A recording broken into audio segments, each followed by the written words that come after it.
November 2016. Salford, Manchester. Behnam Farzaneh-Baghbanan runs 2 businesses. One legal one, a tattoo parlor. Modest income. One illegal one, selling fake documents. £11,000 per trip. 260 successful transactions in 22 months. Not a single arrest.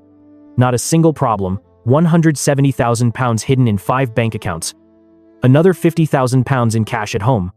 Gambling debts? Paid. The system? Perfect. Every week. WhatsApp messages in Farsi. Booking flights from around the world. Fake passports. Destroyed in flight. Arriving without documents. Applying for asylum, sophisticated and professional. At least, that's what he thinks. Because there's one thing Behnam hasn't considered. And right now, as he's calculating today's £3,500, that little trick is about to ruin everything. In Paris, a French border guard looks at his computer. The same email address. Used over and over again. Booking tickets. Always Iranian citizens. Always arriving in the UK without papers. The officer picks up the phone. Calls UK immigration. I think we've found something. Behnam Farzaneh-Baghbanan has 9 days left. 9 days before one mistake, something he made to make his life easier, will ruin his entire cast. Operation. But now? He's still smiling. Still booking tickets. He still believes he's thought it all through. He hasn't. 2012. Somewhere between Iran and UK, Behnam Farzaneh-Baghbanan is cramped in darkness. Back of Lorry. Can't see. Can't move much. Can barely breathe. He's fleeing Iran. Why? That's never publicly explained. Political persecution.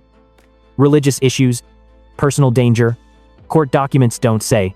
What matters? He's desperate. Terrified. Paying smugglers his life savings to hide him in truck crossing Europe. Days in darkness. Little food. Less water. Fear constant. Will they be caught? Will he suffocate? Will this work? Finally. UK.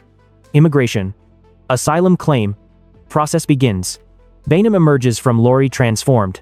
No longer middle-class Iranian. Now, refugee. Asylum seeker. Dependent on British bureaucracy. He experiences what 260 others will later experience through his schemes. Confusion of arrival. Fear of deportation. Desperation for status. Vulnerability in foreign system. Relief at reaching safety. The process is humiliating. Degrading. Necessary. But he survives. Gets through it. Receives some form of status, allowing him to stay. Start fresh. Build new life. 2012 to 2014. Behnam establishes himself. Learns English. Finds work. Opens tattoo business in Salford. Small shop. Modest income. Legitimate. He's grateful. The UK saved him. Gave him chance. New beginning.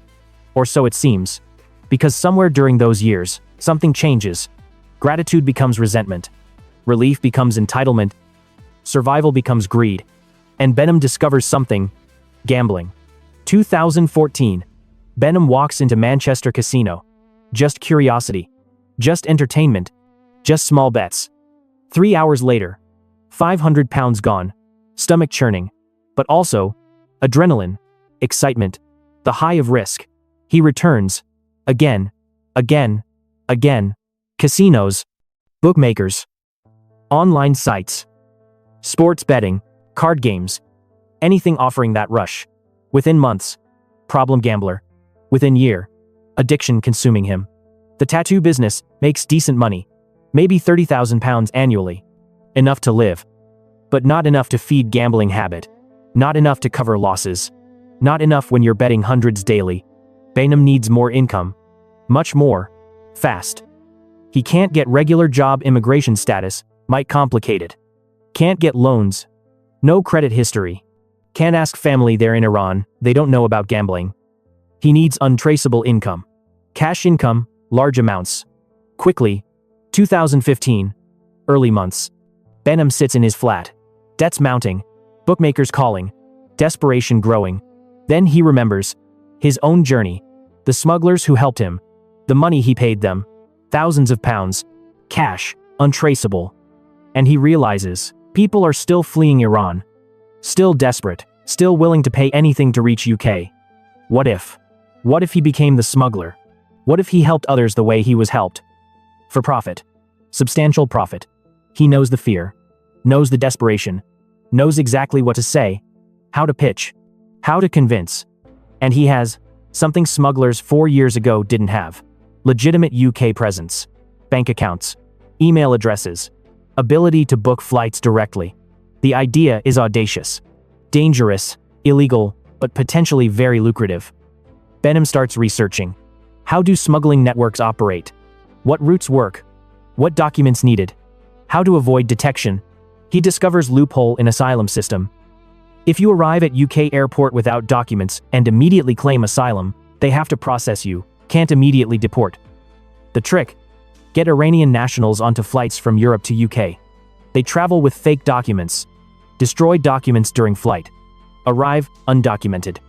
Claim asylum, simple, elegant, profitable. Behnam starts making contacts. Back in Iran.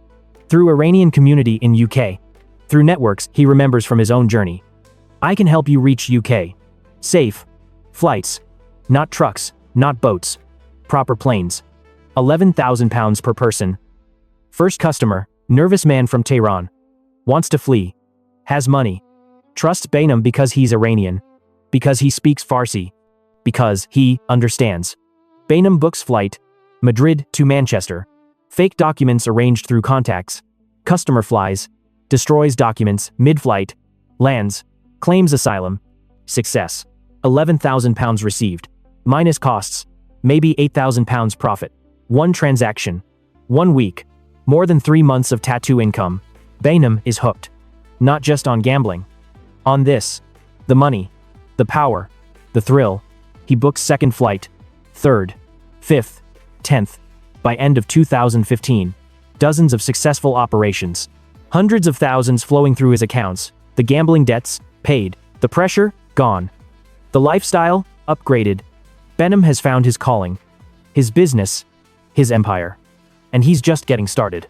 January 2016. Behnam's operation is sophisticated, professional, frighteningly efficient. The team. He recruits 3 accomplices. Kaveh Sharifat, 41 years old. Mojtaba Salehi, 39 years old. Mohammed Naderi, 38 years old. All Iranian. All in UK. All willing to help. For percentage of profits. Their role. Money laundering. Each has bank accounts. Behnam deposits cash. They transfer to various accounts. Layer the money. Make it harder to trace. They maintain daily contact. Phone calls. WhatsApp. Social media. Coordinating. Planning. Executing. The process. Step 1. Customer identification in Iran. Word spreads through networks. There's a man in UK. Salford. He can help you flee. It's expensive, but it works. Step 2. Initial contact. WhatsApp messages. Encrypted. Behnam vets them. Checks they have money. Explains process. Step 3. Payment. £11,000 per person. Cash to representatives in Iran. Or Hawala transfers. Or deposits to Accomplices UK accounts. Step 4. Document arrangement. Behnam has contacts providing fake passports. Usually European countries. Good enough to board flight. Not good enough for immigration inspection. Step 5. Flight booking. Here's Behnam's genius or fatal flaw.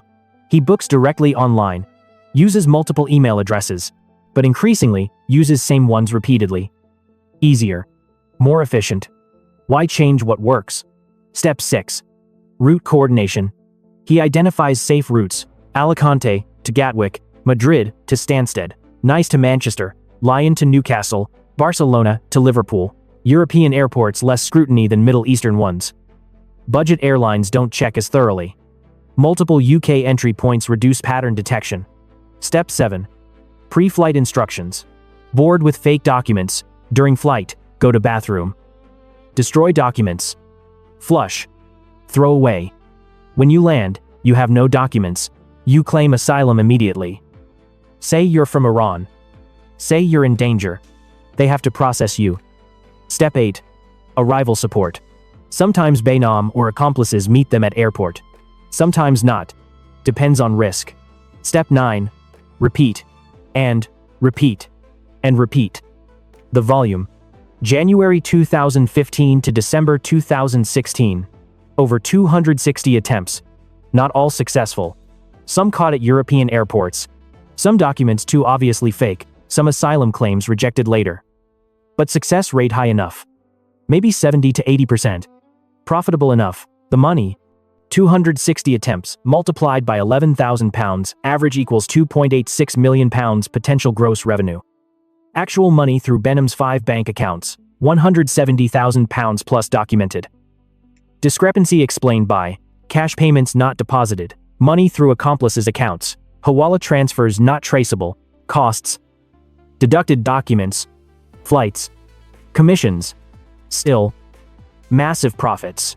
Enough to fund serious gambling habit. Enough to live well.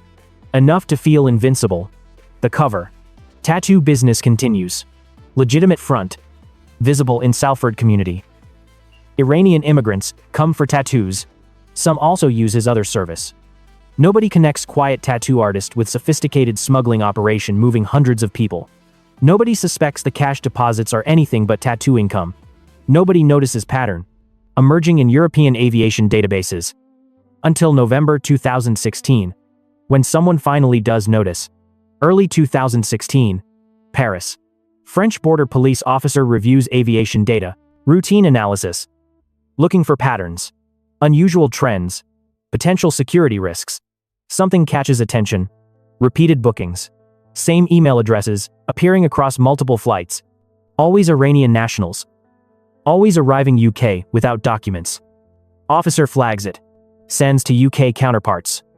This looks organized, professional, might be worth investigating. Immigration enforcement receives alert, reviews data, agrees. This isn't random. This is operation. April 2016. Immigration Enforcement Criminal and Financial Investigation Team in Liverpool takes the case. Serious investigation begins. They create Joint Investigation Team.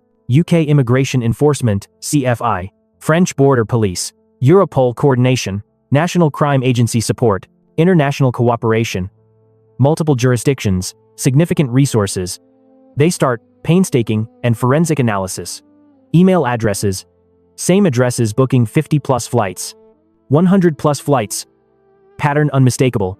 Bank accounts, large unexplained deposits. Cash mostly. Into accounts with no legitimate business explaining income. Phone records. Daily contact between same phone numbers. Iranian nationals. Salford base. Social media. Private messages coordinating logistics.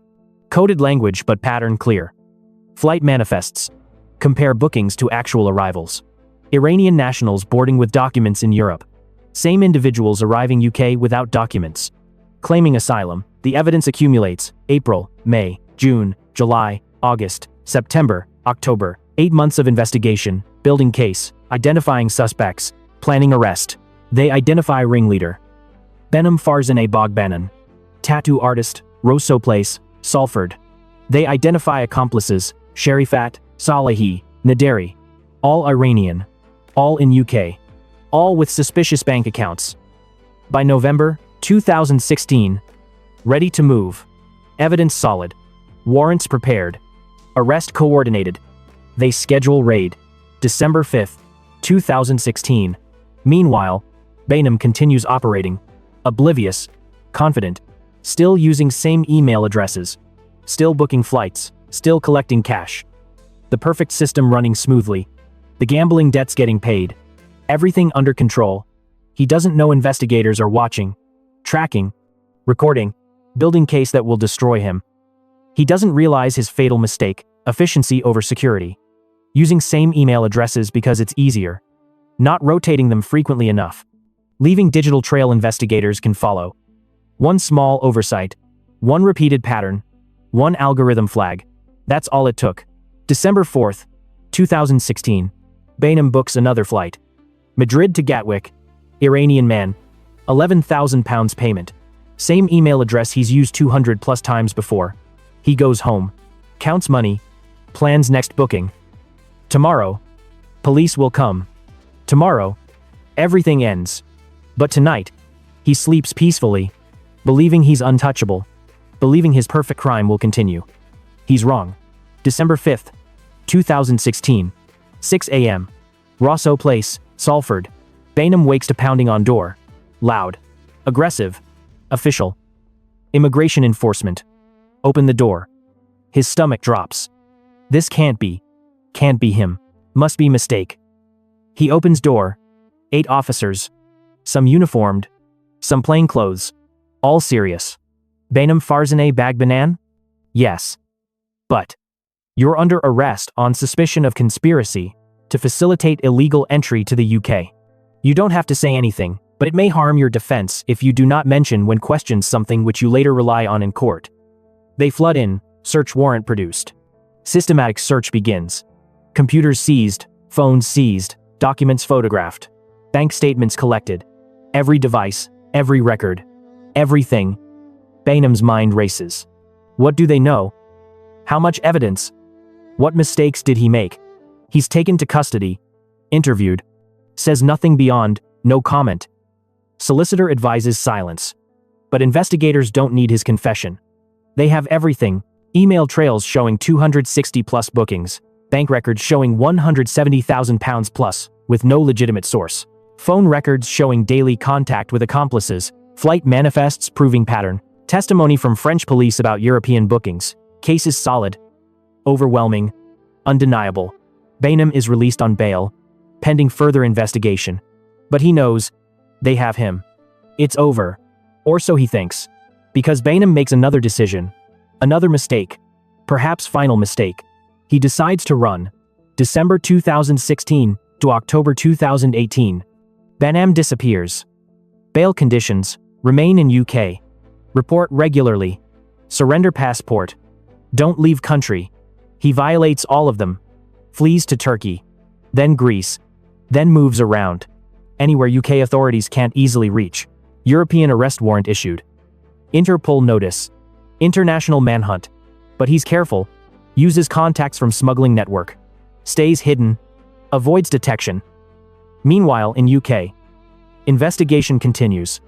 Accomplices arrested. Kaveh Sharifat, Mojtaba Salehi, Mohammed Naderi, all questioned. All evidence examined. All facing charges. Case proceeds without Behnam. Prosecutors build evidence. Prepare for trial. Wait for his capture. Behnam's life on the run. Constant stress. Always looking over shoulder. Can't settle anywhere. Can't work legally. Spending savings that should have been for gambling. The irony: he helped 260 plus people flee to better life. Now he's the one fleeing. Now he's the desperate one. Now he knows what his customers felt. October 2018. Nearly 2 years running. Money low, options limited, stress unbearable. Behnam tries to enter Greece from Turkey. Border crossing. Routine check. Border guard scans passport. Computer beeps. Alert appears. European arrest warrant. Detain immediately. November 1st, 2018. Behnam is arrested at Greek-Turkish border. Extradition process begins. He fights it. Lawyers. Appeals. Delays. Tries everything to avoid return to UK. Fails. March 22nd, 2019. Extradited to UK. Back to Manchester. Back to face justice. What was supposed to be efficient profit-making operation has become nightmare. 2 years running. Capture. Extradition. Now, trial. The gambling addiction that drove him to crime? Still there. The debts he tried to pay? Accumulated again. The perfect system? Completely destroyed. All because of one small mistake. Using same email addresses. Repeatedly. All because machines noticed what humans missed. All because he thought he was too smart to get caught. April 23, 2019. Manchester Crown Court. Behnam stands in dock. Judge Clement Goldstone QC presiding. Prosecutors present evidence. Mountains of it. Behnam Farzaneh-Baghbanan, you are sentenced to 8 years and 6 months imprisonment. Behnam shows no reaction. Expected harsh sentence. Accepts it, led away to begin serving time. His accomplice is sentenced, Kaveh Sharifat. 18 months imprisonment. Suspended for 18 months, Mojtaba Salehi. 18 months imprisonment. Suspended for 18 months, that, Mohammed Naderi. 12 months imprisonment. Suspended for 18 months, they walk free. Suspended sentences. They helped, but weren't leaders. Lesser culpability. Behnam serves full sentence. 8.5 years.